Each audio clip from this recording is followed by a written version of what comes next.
Hello बच्चों, तो चलिए इस प्रश्न को पढ़ते हैं। एफ एक्स बराबर sine x minus cos x यदि एक्स बराबर नहीं है शून्य के और माइनस एक यदि एक्स बराबर है जीरो के की सततता की जांच कीजिए। तो यहाँ पर देखो, हमें इस फलन एफ एक्स की सततता की जांच करनी है। तो प्रश्न में आगे बढ़ने से पहले इस प्रश्न से संबंधित जो मुख्य उदाहरण है उसकी हम चर्चा कर लेते हैं। तो देखो, मुख्य उदाहरण क्या हो जाएगी। यदि यदि एफ एक्स बिंदु x बराबर a पर सतत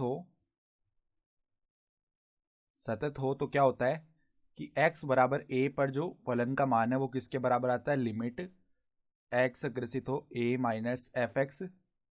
ठीक है, ये होती है बाईं सीमा। और ये किसके बराबर होनी चाहिए, ये दोनों मान बराबर आने चाहिए x बराबर a पर जो फलन की दाईं सीमा आ रही है उसके बराबर। तो अगर ये तीनों मान आपस में बराबर आ रहे हैं तो बिंदु x बराबर a पर जो फलन एफ एक्स है वो सतत होगा। ठीक है, तो अब देखो हमारे पास में हम क्या करते हैं, हमें सवाल में केवल x बराबर जीरो और x जब जीरो के बराबर नहीं है तब हमें फलन का मान दिया हुआ है।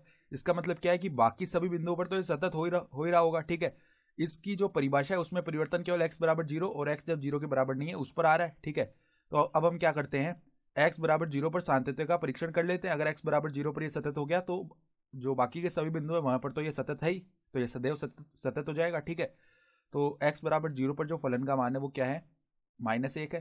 ठीक है, फिर हम क्या करते हैं, बाईं सीमा निकाल लेते हैं।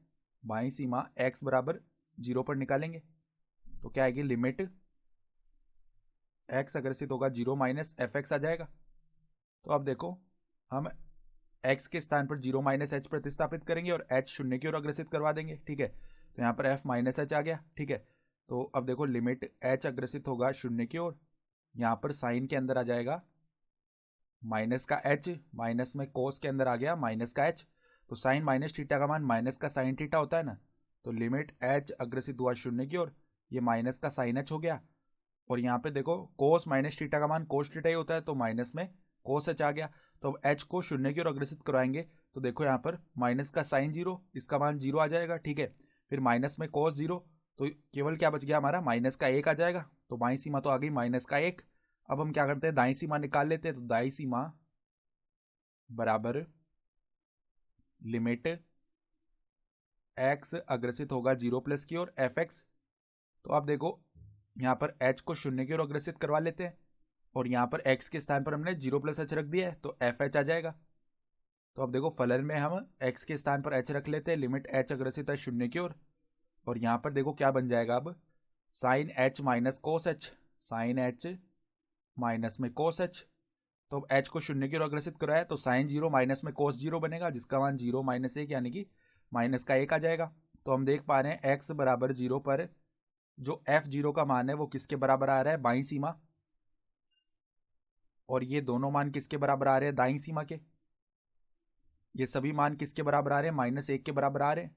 इसका मतलब अर्थात x बराबर जीरो पर एफ एक्स जो है सतत है, x बराबर जीरो पर एफ एक्स सतत है। अब x बराबर जीरो पर अगर ये सतत है ना तो हम क्या लिख सकते हैं, अतः अतः एफ एक्स सदैव सतत है। ठीक है, तो ये सदैव क्या हो गया, सतत हो गया। तो यही हमें सवाल में बताना था। तो आशा करता हूं कि आपको ये प्रश्न समझ में आया होगा। धन्यवाद।